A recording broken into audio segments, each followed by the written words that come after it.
Hi friends, welcome back to our channel V sisters. ఈరోజు మన vlog మరొక జిల్లాలో ఉన్న అంగన్వాడీ వేకెన్సీస్ గురించి అనేది ఈ వ్లాగ్లో చెప్పడం జరుగుతుంది. చాలామంది చాలా డిస్ట్రిక్ట్ల నుంచి కామెంట్ బాక్స్లో కామెంట్ చేస్తున్నారు. సో నిన్న నాకు వచ్చిన కామెంట్ బాక్స్లో పెద్దపల్లి డిస్ట్రిక్ట్ నుంచి ఎక్కువగా కామెంట్స్ అనేది రావడం జరిగింది. పర్సనల్గా మెయిల్కి కూడా ఒక 15 మెంబర్స్ దాకా మెయిల్ చేశారు కాబట్టి సో నేను ఫస్ట్ పెద్దపల్లి డిస్ట్రిక్ట్ని ఎంచుకోవడం జరిగింది. సో మీ డిస్ట్రిక్ట్ సంబంధించిన పేర్లు అనేది ఖచ్చితంగా కమెంట్ బాక్స్లో కమెంట్ చేయండి. దీని ద్వారా నెక్స్ట్ నేను ఏ జిల్లాలో ఉన్న వేకెన్సీస్ చేయాలనేది నాకు కొంచెం క్లారిటీ వస్తుంది.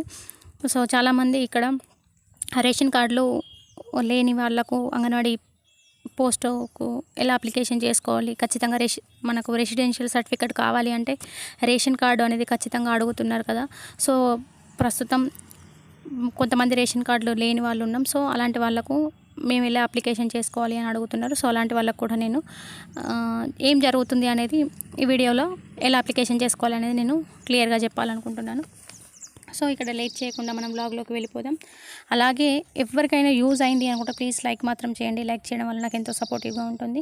సో ఇక్కడ మనం చూసేది నెక్స్ట్ పెద్దపల్లి డిస్ట్రిక్ట్కి సంబంధించింది. చాలామంది అడుగుతున్న డౌట్లలో మెయిన్ ఇంపార్టెంట్ ఏంటంటే ఏమేమి డాక్యుమెంట్స్ మనం రెడీ చేసుకోవాలి సిస్టర్ చెప్పండి అని అడుగుతున్నారు. రోజు చెప్తున్నాను, సో ఈరోజు కూడా చెప్తున్నాను. ఖచ్చితంగా మనకు రిక్వైర్డ్ డాక్యుమెంట్స్ ఏమైతే ఉన్నాయి అనేది నేను ఇక్కడ చెప్తున్నాను.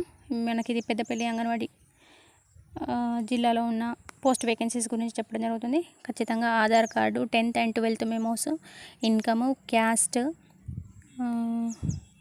మనం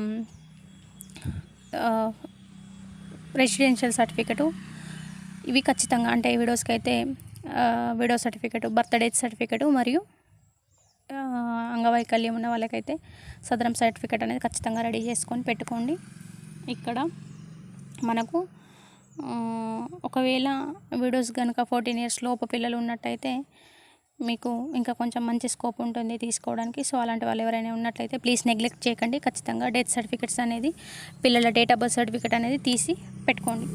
సో ఇక్కడ మనకు ఖచ్చితంగా లోకాలిటీకే ప్రియారిటీ ఇస్తారు. Residence of the same ward in the same village or urban. మనం ఏ ఏరియానైతే ఉంటున్నామో ఆ ఏరియాలో మనకు ఖచ్చితంగా ఆ ఏరియాకి సంబంధించిన ఆధార్ కార్డ్ పైన అడ్రస్ కానీ లేకపోతే ఆ ఏరియాకి సంబంధించిన రెసిడెన్స్ సర్టిఫికేట్ అనేది ఖచ్చితంగా తీసుకోవాలి. సో అందరికీ ఇది ఒక డౌట్ ఉంది, రెసిడెన్స్ సర్టిఫికేట్ ఎలా అనేది.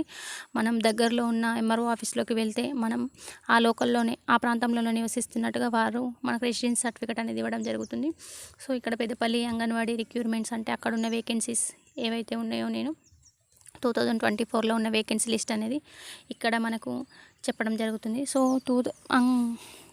పెద్దపల్లి జిల్లాలో ఉన్న ఫస్ట్ మండలాలను చూసినట్టయితే అంతర్గాము, ధర్మారం, ఎలిగాడు, జూలపల్లి, కమ్మపూర్, మంతని, ముత్తారం అంటే మంతనిలో అదొక పాట ఉంటుంది కదా. నెక్స్ట్ ఓదెల, పాలకుర్తి, పెద్దపల్లి, రామగిరి, రామగుండం, శ్రీరాంపూర్, సుల్తాన్బాద్. మనకి ఇట్లా మండలాల వారిగా పోస్టులను ఒకసారి చూద్దాం. మనకి ఈ మండలాలలో మొత్తం పోస్టులు ఎన్ని ఉన్నాయంటే 72 పోస్టులు. వీటితో పాటుగా రీసెంట్గా అంటే ఒక 1 month బ్యాక్ కూడా మనకు టీచర్లు కొంతమంది రిటైర్ అవ్వడం జరిగింది. సో వాటి వేకెన్సీస్తో కలుపుకొని మనకు మొత్తం 86 వేకెన్సీస్ ఉన్నట్టుగా తెలుస్తుంది. సో ఇక్కడ మనకు మండలం వారీగా ఎక్కడెక్కడ వేకెన్సీ ఉన్నది, మినీ అంగన్వాడీ కానీ ఆయా పోస్టులు కానీ టీచర్ పోస్టులు కానీ ఎక్కడెక్కడ ఏమేమి ఉన్నది అనేది నేను చెప్తాను. ఒకసారి చూడండి. అంతర్గాంలో చూసినట్టయితే ఫస్ట్ టీచర్కి ఒక పోస్టు, ఆయాకి ఒక పోస్ట్ ఉండడం జరిగింది. నెక్స్ట్ ధర్మారంలో టీచర్కి ఒక పోస్టు, ఆయాకి లేదు. నెక్స్ట్ ఎలిగాడ్లో చూసినట్టయితే టీచర్ పోస్టులు 2, ఆయా పోస్టులు 4. నెక్స్ట్ జూలపల్లిలో చూసినట్టయితే టీచర్ పోస్ట్ 1, ఆయా పోస్టు 2 ఉండడం జరిగింది. నెక్స్ట్ కమాన్పూర్లో చూసినట్టయితే 4 అంగన్వాడీ టీచర్ పోస్టులు ఉండడం జరిగింది, 2 ఆయా పోస్టులు ఉన్నాయి. నెక్స్ట్ మంతనిలో చూసినట్టయితే 3 టీచర్ పోస్టులు మరియు 3 ఆయా పోస్టులు.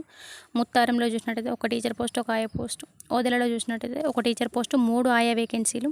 పాలకుర్తిలో చూసినట్టయితే టీచర్ పోస్టులు లేవు, ఆయాకి 1 పోస్ట్ ఉంది. పెద్దపల్లిలో చూసినట్టయితే టీచర్ పోస్టులు లేవు, ఆయాకు 2 పోస్టులు ఉన్నాయి. రామగిరిలో చూసినట్టయితే 4 టీచర్ పోస్టులు, 4 ఆయా పోస్టులు ఉండడం జరిగింది. అలాగే రామగుండంలో చూసినట్టయితే మనకు 5 టీచర్ పోస్టులు, 1 ఆయా పోస్టు ఉండడం జరిగింది. శ్రీరాంపూర్లో చూసినట్టయితే 4 టీచర్ పోస్టులు, 2 ఆయా పోస్టులు. సుల్తానాబాద్లో చూసినట్టయితే టీచర్ పోస్టులు లేవు, 1 ఆయా పోస్ట్ అనేది ఉండడం జరిగింది. సో ఇక్కడ మినీ అంగన్వాడీకి సంబంధించి ఈ మండలంలో ఎక్కడ కూడా వేకెంట్ పోస్టులు అనేవి లేవు. ఒక్క రామగుండానికి సంబంధించి ఒక్క మినీ అంగన్వాడీ పోస్ట్ అనేది వేకెంట్ ఉండడం అనేది మనకు జరిగింది.